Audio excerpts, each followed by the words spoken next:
have this vivid memory of sitting in the bathtub one time and just crying. I think I punched my dad once. You're not in charge of me right now. Like, you just won't leave me alone. I had an epidural in my back, so I couldn't move very well. She just wanted me to keep pushing and keep going. Everybody had one. Like, if you didn't have one, you were looked down upon. This is a show where teenagers share their experiences growing up in today's world. I'm your host, Dr. RJ, and this is A Teen's Perspective.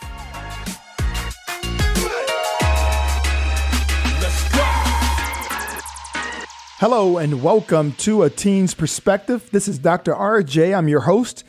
And today I have a really great guest for you. Actually, before I introduce this guest, we need to come up with a name for you. So my guest is under 18. So for anyone I interview that's under 18, I always want to come up with a cool name. So if you were a superhero, what name would you want to be called? The Flying Invisible Man. I like it. The Flying Invisible Man. So today I have the Flying Invisible Man for you, and we're going to chat about life as a teenager. This Flying Invisible Man is a freshman in high school, and we want to talk about how he overcame a challenge in a sport that did not really support his height. So we'll look into that. So welcome, Flying Invisible Man. Thank you. So let's start off and talk about just your family environment that you grew up in. So I originally grew up in California, and once I was born, we basically just left. I was there for a couple months, and we left to Austin, Texas. So I wasn't there for too long, and I didn't really have the chance to make any friends because I was so young. So I don't really remember much about California. So once we moved here, nothing really much happened until elementary, when my parents decided to move me to even though we lived in, because they just wanted to transfer me to an IB school. So what is an IB? Like, what's an IB school? It's like you learn about international things of people, I believe. I'm not too sure why they moved me there, but they just decided to. And that actually conflicted with me moving to middle school, because I went to and I had a lot of friends in, so that move was kind of hard for me because I would not have any friends, so I had to just change everything. Wow. And what age did this happen? So I went to when I was around 5, so I was when I was in kindergarten, and in middle school I was around, I don't know, like 10, 11. I went to. Cool. And describe the styles of your parents. Like, are they more like relaxed or pretty strict? I mean, it really depends. Sometimes it depends on like what you do or what the scenario is, because they can be really relaxed in different things, but when it comes to school and other stuff like that, they get pretty strict. Oh, nice. And do you have any siblings? Yes, I have one brother. He's in college. Oh, okay. So it's a pretty big gap between you two, huh? Yeah, it's pretty big. Now, do you remember growing up together and having a good relationship, or is it kind of like he was already a lot older than you, so he had other friends? Well, my brother's a freshman in college, and me and him, we had a really good relationship with each other. We never got into fights, like rarely, and we would just play video games with each other, just like something that brothers would do. Oh, cool. Now, you mentioned that the transition to middle school was the toughest, right? Because I think would lead into, but then you switched to. Yeah. So you had kind of like start all over as far as meeting friends? Mm-hmm. So talk to us about like that experience. It was really hard. The first day, it was really hard. I got into class. I think I almost cried as well because I had no one to talk to. I was just alone, and it was pretty hard for me. And this is 6th grade, correct? Yes. Wow. And how did you meet your first friend? It was in band, and I was wearing a soccer jersey. I believe it was Bayern Munich, and he was wearing Real Madrid. He said I had a nice jersey. We started talking about soccer, and that's how it went. Oh, cool. And you guys became friends? Yeah, we were still friends. Oh, nice. Awesome. You mentioned soccer. So playing soccer, you guys can't play for the school until 7th grade, correct? Correct. So 6th grade, you couldn't even have that to like help you meet other kids, right? Yeah, that was really hard, but until like the middle of the year, I found some friends, but still didn't have a lot. I waited until like 7th grade where I started to get more friends because of the soccer and stuff like that. Got it. So coming in at 6th grade, you don't know anyone. So at lunch, do you like just sit alone, or do you just try to sit by someone and make small talk? For the first week, I actually sat alone, yeah. And no one comes up and sit next to you when kids sit alone? Not really, to be honest. That's a sad truth. I mean, it was like that when I was in school too. Yeah, you kind of hung out with your friends, and then if someone was alone, you just thought they were weird. So yeah, I thought that would have changed by now. So what about social media? Like, is that a way of meeting friends? My parents don't really let me have social media, so I just have like YouTube and stuff. Oh, okay, so you have YouTube. Yeah. Talk to me about because I hear you're super passionate about soccer. So talk to me about like how you first discovered your passion. Whenever I was 3, my dad also played soccer when he lived in Ecuador, and he actually like went to like this pro team, but he moved to America because of college. He wanted to do college instead of play soccer. He got me into soccer. At first, I really didn't like it, and he put me in some clubs and some schools to play soccer, but it didn't really work out at the beginning. I didn't really like it. I was too scared. But then after a while, I started getting more comfortable, and I started liking it more. Awesome. And when did you first recognize that like you really like soccer? Probably when I was about 5, I started getting good at it, and I started enjoying it more and actually knew more about the game. Like I started watching soccer and stuff like that. Oh, okay, that's cool. And you guys do the whole like screaming at the TV and jumping up and down. Yeah, I remember. Yeah, still do it to this Oh, day. you still do? Yeah. So talk to me about first friend that you met whenever you started playing soccer at 5. I mean, whenever I was young, I didn't really remember having I probably did have friends, I just don't remember them. But I did have one friend when it came later. We were on the same team, and we split up whenever I went to and a few years later, like a month ago, we played each other again. Oh, that was kind of cool. So talk to me about like club sports. Yeah, I played for since I was 7, and just last year I changed to because my parents thought it was like gonna be a better move for me. It was very hard though because I had a lot of friends on my old team, and I didn't really want to leave them, but I just thought it was a better move for me. So I just had to make new friends and stuff like that. The dynamic of club, like, is that basically a league outside of school? Is this the only like option? Yeah, like club is basically like an organization out of school, and you play against different organizations. There's like tons of other organizations that you can play against in different leagues, and there's different divisions. So it's basically like a whole thing outside of school. Like school is completely different. It's only district, but club is like organizations playing against each other. Now, do you notice the competition is much better in club than versus like school? I mean, in middle school, the competition in club would be higher, but I feel like this year in high school might be harder. Oh, really? Okay. And is club play like year round, or you just Yes, season? club is year round. It starts around August, and it just ended like around December, and then it goes back again in like February. Oh, wow. Okay. And do you travel a lot, like more than school? Yeah, I travel more in club than in school. Is it harder to make a team in club? Like, or does everyone make a team? In Club, I'd say it's harder to make the team that you want, because in a club, it's like specifically for people who want to play soccer. So there's going to be way more people trying out for your age group. But at different schools, they only have like a limited supply of people who want to play soccer. But like club, a ton of other people from different schools go to Barcelona to try out. But if you're only at one school, you only have certain people who want to play soccer. I see. So it could be tougher. Yeah, that makes sense. And what position do you play? I play right wing. So I'm not really a soccer guy. So what does a right wing do? So a right wing basically just dribbles along the line on the side, and they can either cross it in or they can cut in and shoot.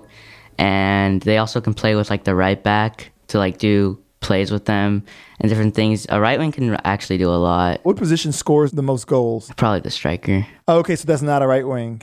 A right wing can be like kind of like a midfielder that also goes up to score. Oh, I see. And you guys play defense? Yeah, sometimes we can play. Because there's like a group of people who stay back for defense, right? Yeah, those are the defenders. Yeah. Oh, okay. Yeah, I'm a basketball guy. So Yeah. Yeah. So when you look at school, you've already made 2 big transitions. One transition was from elementary to middle, and the other transition was from middle to high school.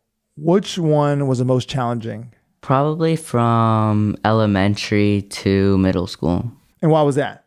Because I basically didn't know anybody, because in high school you basically get reunited with the people from elementary school. And also, like, whenever you go to high school, you have all your middle school friends still with you. But from elementary to middle school, they're just completely two different schools. And there's just completely new people. So that's why it was harder. Got it. So it's really just a tough part of just making friends. That's like the biggest thing, huh? Mm-hmm. What if impact did your parents have on you making friends? They just tried helping me out through the first week or so. They didn't really, like, help me out a lot, because I think they knew I could do it, like make new friends, and eventually it did happen. So. Okay, so there was never a conversation about like switching schools or private school or something like that? Oh, okay, perfect. Now, in middle school, did you guys see a lot of bullying at that school? No. Okay, so that's awesome. Yeah, it was great. Yeah, so that's improved a lot then. Once you made friends, what were some challenges in middle school after you made the friends? Probably just keeping your grades up and not getting in trouble and stuff like that. Middle school isn't quite as challenging as high school. Oh, really? So what's the challenge in high school? You just have a lot more responsibilities. It's probably more stressful.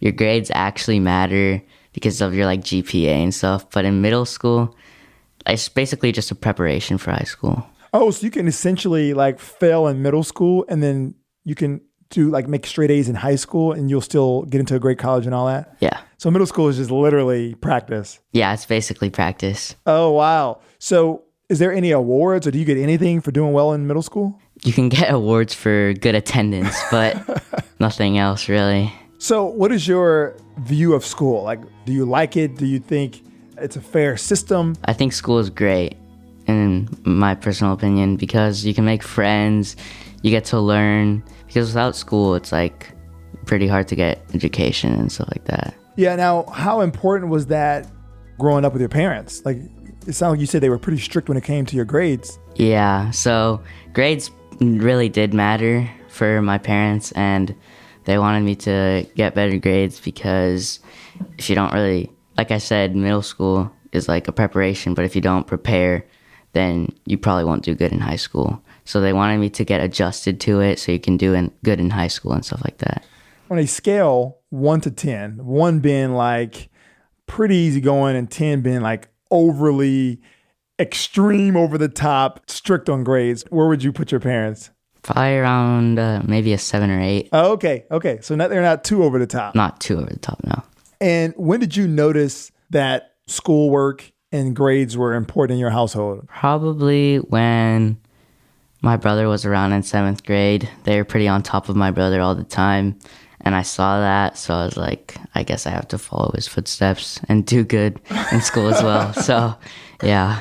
So it's not something they necessarily had to like sit you down and say, hey, we expect only A's. You just kind of witnessed how they treated your brother? I mean, a mix of both. They would get mad if I got like a low B and stuff like that. They would be pretty disappointed.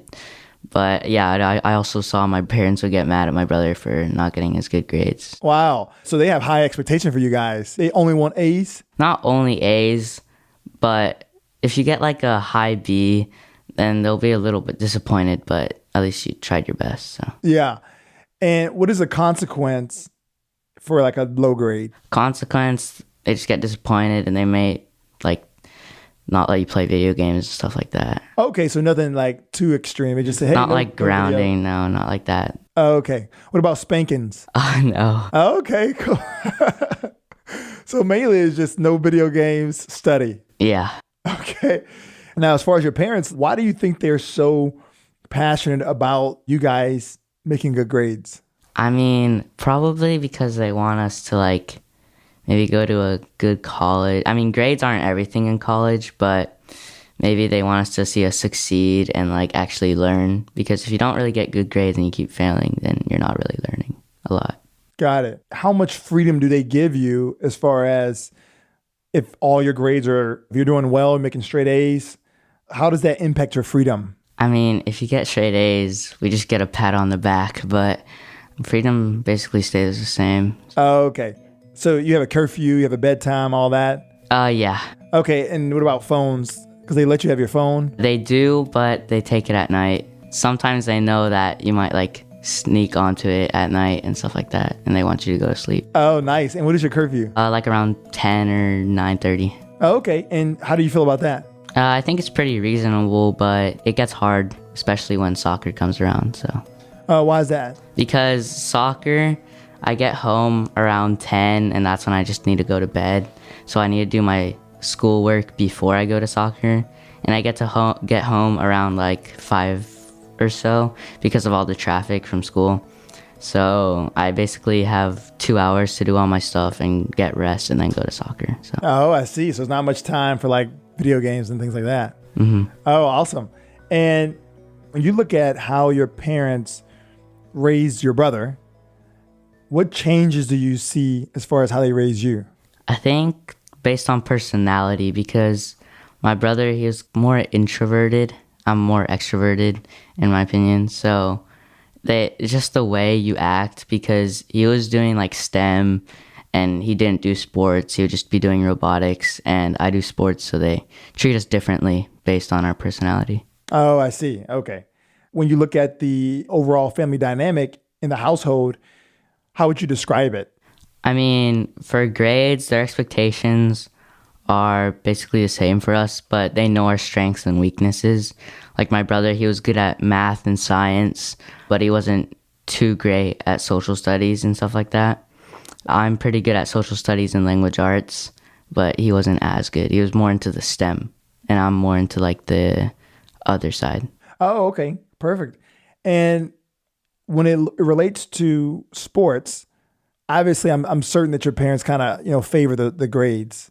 Would they ever like take you out of soccer if they felt like your grades were not where they wanted it to be? No, they wouldn't, because they knew that was my passion, and if they took that away from me, I wouldn't really be happy. Okay, so that's awesome. That's interesting. So your parents almost like gave themselves a boundary. There are some areas that we can influence to kind of encourage you to do better in school, but certain areas we won't even touch because that's your passion. That's awesome. When you look at the disciplinarian in your family, or the person who's doing all the discipline, which one is that one? Probably my mom. Oh, it's your mom. So your dad, he kind of just sits back. Yeah. Yeah. So my mom gets pretty strict on grades and stuff like that. My dad is a little bit more lenient, but it's mostly my mom. Oh, I see. Let's move to high school. You've pretty much made a semester of high school. So talk to us about how the first 6 months went for you. The first 6 months were better than I expected. I thought high school would be very overwhelming because I've seen my brother in the past, and I thought it was going to be really scary, and all the upperclassmen would like bully you or whatever. But that was not the case. It was pretty different. Like everybody's like in their own group and in their own world. It wasn't really like middle school, how there's like a popular people and then like different other people. But like people have their own groups and they don't really care about that anymore. Oh, that's cool. So you don't really see the popularity in high school? Not really, no. Wow. And in middle school, who was the popular person? There was always that one group that would be pretty popular. I don't know. I feel like you see that more. It's like more established in middle school than in high school because there's just more people and you don't really need to worry about that. You need to worry about your GPA and stuff like that instead of being popular. Yeah. When I was your age, the popular kids were definitely more of the sports kids. Yeah. Football players. Is that still the thing or is it a different group? Yeah, mostly. Okay. Still the same, yeah. So it's just like mainly the football players and they tend to be the popular kids. Yeah, like the football, basketball people. Okay, cool. In high school, did you just hang out with the same group you hung out with in middle school or did you find a new group? Yeah, it's the same people. Oh, okay. And all you guys play soccer? Yeah. Same team? Yeah. Oh, that's cool. Now, you mentioned earlier about this transition to... So talk to me a little more about that. Like, what was the reason for it? Well, we just thought it would be a better fit for me because they focused more on, like, the passing and other stuff like that. So, like, creating plays, and it's more like how play. But for I don't really want to like call them out or anything, but they just only really cared about winning and stuff like that. Oh, I see. So was like definitely competitive in the sense of like we got to win, and then like more focused on developing the player. Okay, so that makes sense. And when did you guys first recognize the difference between the two? Probably the last 2 years we've been recognizing it more. It's been kind of an ongoing thing, but then we finally established it. So, yeah. Perfect. So I think it's the perfect time to share with the audience this big challenge that you faced. You know, it has to do with soccer and had something to do with your height. So share with us about that. So recently I had to try out for the soccer team. At first I was really nervous because I just see the seniors like really tall and they were really good. And we'd have to go against that. So also my height didn't really help me a lot because I just get bodied over and like pushed around. So I was pretty nervous when the first cut came. So I did make the class the first time. So I gained my confidence a little bit and I was playing with my friends. It was just a fun time. And then the second round of tryouts came, which was like a week ago. And I was really nervous because they said they cut around like 10 people from the class, but more people were trying out who didn't make it before and some more people. So there'll be a lot of people trying out. So I was getting pretty nervous because I wasn't sure if I was going to make it or not. I just had to go for it on tryouts and it turned out on the good side. Awesome. Congratulations. Thank you. So it was a multiple day trial. Yes, it was 2 days, I believe. Yeah, 2 days. They had all the kids come to try out. And talk to me about the tryout. Like, what did you guys have to do? So first, on the first day, we had to run the mile first. And they would time us. And then we do a 40-yard dash. And they would time us on that. And then after that, we do like rondos, which is basically like passing a square. And then there's one defender in the middle. And you need to pass around him. And after that, we did shooting. And then after that, we just played like free games. So like you get into teams of 8 and then you just play each other. Nice. So like when you're in trial, are you like looking at the competition and hoping that somebody trips or something?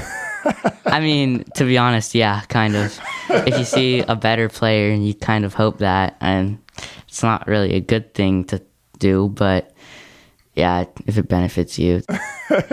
Yeah. So talk to me about your mindset going in, because you mentioned that you were nervous because you saw some of the kids were bigger. The day before, talk to me about like before you went to sleep, like what are you thinking? I was just honestly thinking that I would do my best and do something that stands out, because the coach has already been looking at me for a few months since I made the class. But when tryouts came, I just have to give it all and try to make myself look better than the opponents. So. And how tall are you? I am 5'2". Okay, and how tall is your dad? 5'6", 5'7". And your brother? My brother is like 5'9". Oh, okay. So what is your projected height that the doctor is thinking you're gonna? Around 5'8". Okay, perfect. So right now, would you consider yourself average, short, or tall? Short. Okay, and how does that impact you at all? It just impacts me on how I need to think on how to beat the opponent. Because if he's bigger, I have to think before, like, what do I need to do to avoid him from pushing me around, and like, how can I get around him? So every time I go against someone, I just have to think that and like use my speed and ball control to get around him. Oh, nice. And when did you notice that height was an issue? Because I mean, in elementary, everybody's short. Yeah. So when did you first notice, like, wait a minute, everybody else is getting taller and I'm still... I'm still short, yeah. It was around like middle school or something when I realized that I was pretty short and I wasn't gonna be the tallest of kids or average. So I just had to switch up my mentality on how to play and know what to do and use my other strengths to go against other opponents. So I know the flying invisible man because he's one of my patients. You're a very confident kid. So where do you think you gained your confidence, even though you're passionate soccer and you're shorter for soccer? How did you still have this so much confidence? I just looked up to some players who were also short and played soccer, like Lionel Messi. He's like 5'6" or so, and he has to go against really tall defenders like Virgil van Dijk, who's 6'4", and he gets around them like nothing. So that kind of inspired me to think being short isn't a whole like disadvantage in soccer. Yeah, that's awesome that you brought that up. It's funny because as a life coach, I work with a lot of teenagers, and one of the things that I always share is that everything in life has advantages and disadvantages. It's your job to kind of exploit the advantages. As you mentioned, there's advantages to being short, any sport for that matter. So it's actually awesome that you kind of picked that up so early, because not every kid knows that. Where did you develop this sense of confidence and having self-esteem? Is it something your parents kind of instilled in you, or is it something that you're just kind of born with naturally, you think? I think I was kind of born with it. I was always pretty confident, and since I looked up to them, I was like, if they can do it, so can I. It's not an excuse of being short. That's just not going to cut it. You just have to do your all and do what you can do. Nice. And so you made the team, and did all your friends make the team? Most of them did, yeah. Oh, okay, so that's cool. So how did you guys celebrate? We didn't really celebrate all that much, but we were just pretty happy to be on the same team. And we were just thinking of all the fun times we could have being together. As you were planning to try out, did you ever entertain the idea that you may not make the team? Yes. And how did that go? Like, did you start like preparing yourself mentally in case you didn't make it? Yeah, me and my friends, we would joke because some of my friends, we were like, we didn't think we would make it. We were just like making jokes about, oh, sorry, you're getting cut. This is how you're going to do it. We were just thinking about that. It was pretty funny. If you didn't make the team, you still could play club sports. Yeah. So you still get to play soccer. You still get to follow your passion. Yeah. Okay, I see. So the advantage of making a team was what? In the team, you're with all your school friends, and I feel like that's just more fun than playing with some random people in club. Because in club, basically every year, sometimes they just change the teams, so you're with new people every year, almost every time.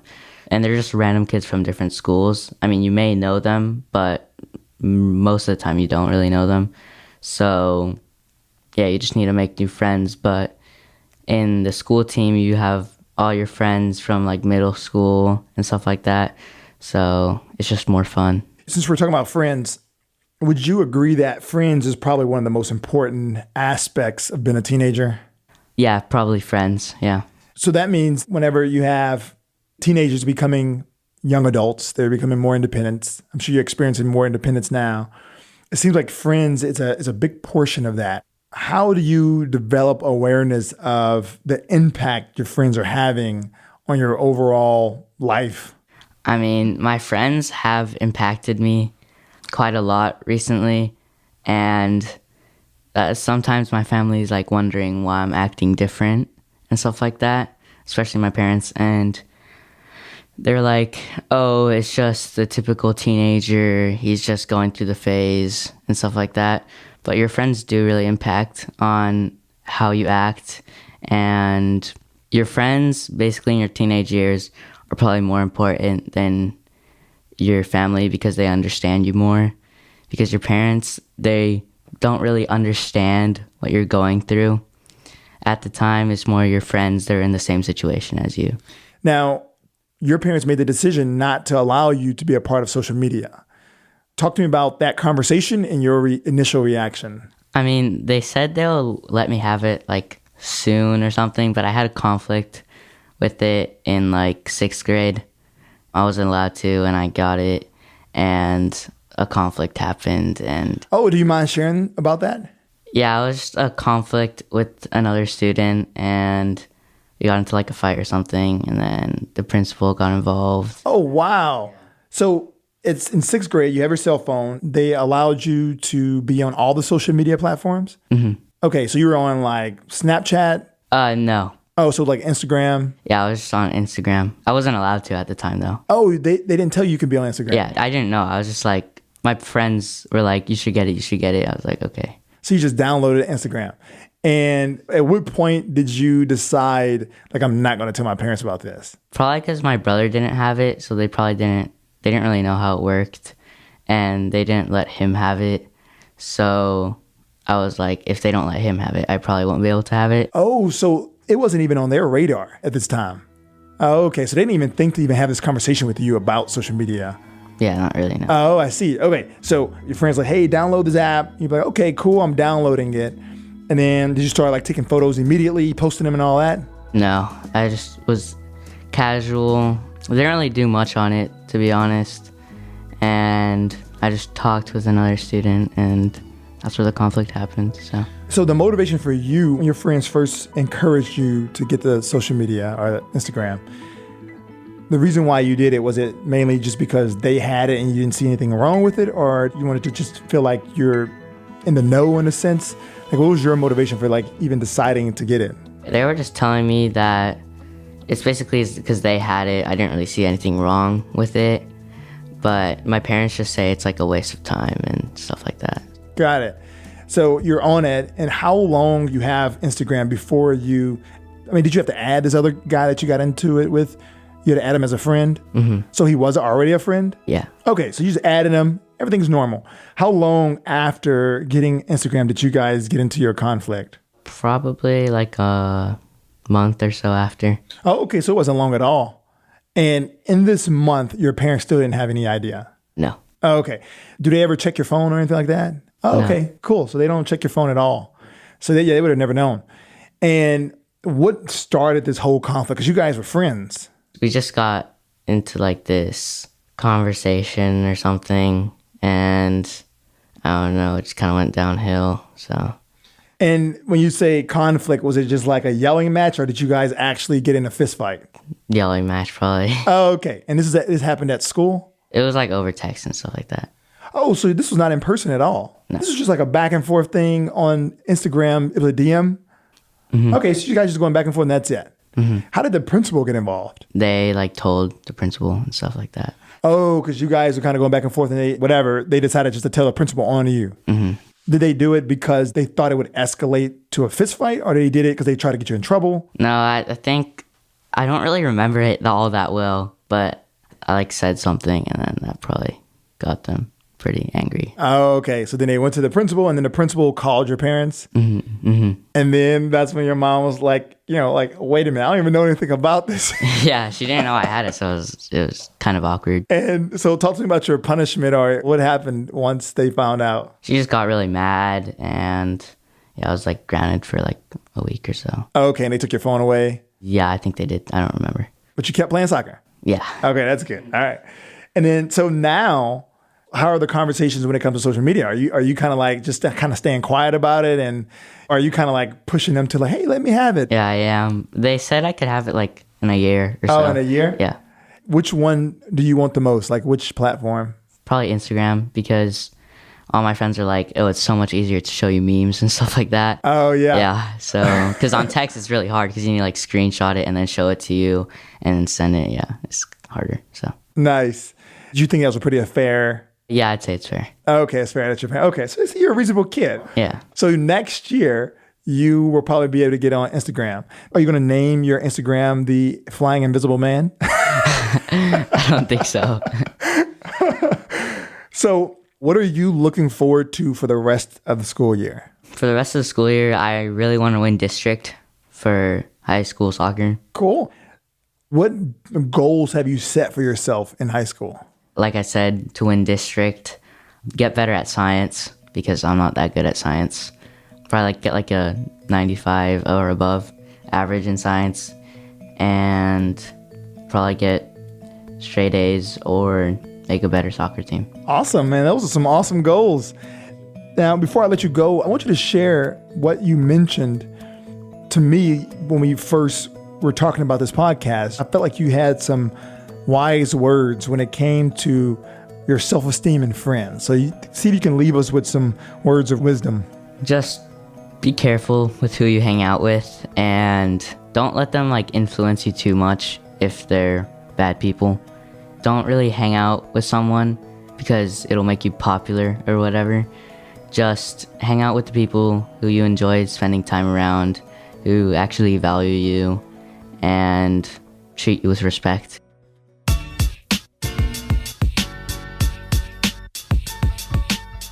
When it comes to teenagers, coaching is so effective because we use proven techniques that help teens identify goals and develop actionable plans to achieve them.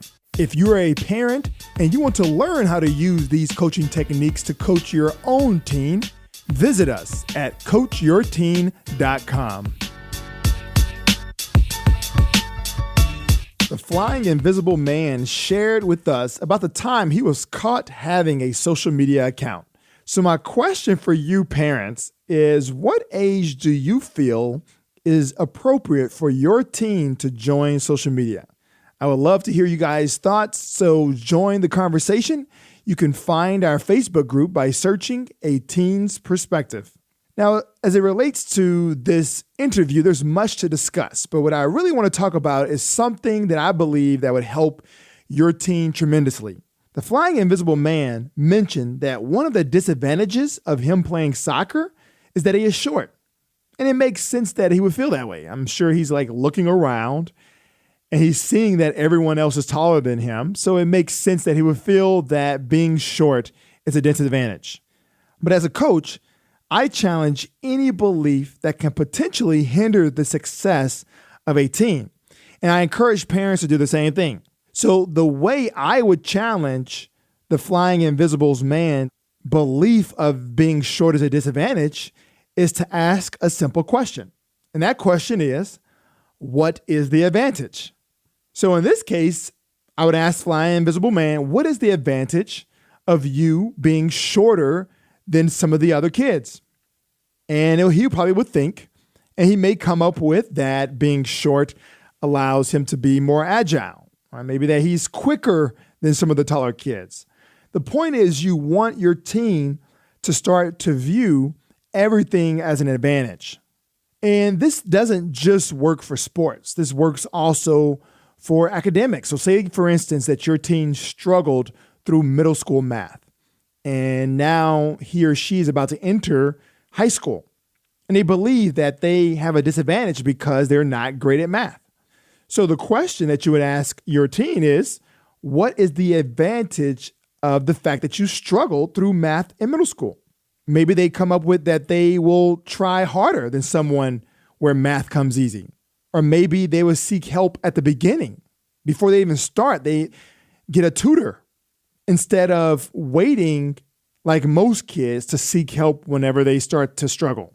So that's an advantage. So the point is, you want to get your teen to start thinking about how their perceived disadvantage is actually an advantage to them. And the reason this is important is because as long as your teen has a disadvantage, then he or she has an excuse. They don't have to necessarily try as hard. In fact, sometimes they don't have to try at all. But when you believe you have an advantage, you're more confident. So then you start to set goals and pursue them. Well, I hope this interview will help in some way with the relationship between you and your teen. Thank you for listening, and thank you so much for all of your support. Please review, rate, and subscribe, and share with a friend. Once again, I'm your host, Dr. RJ, and this is A Teen's Perspective.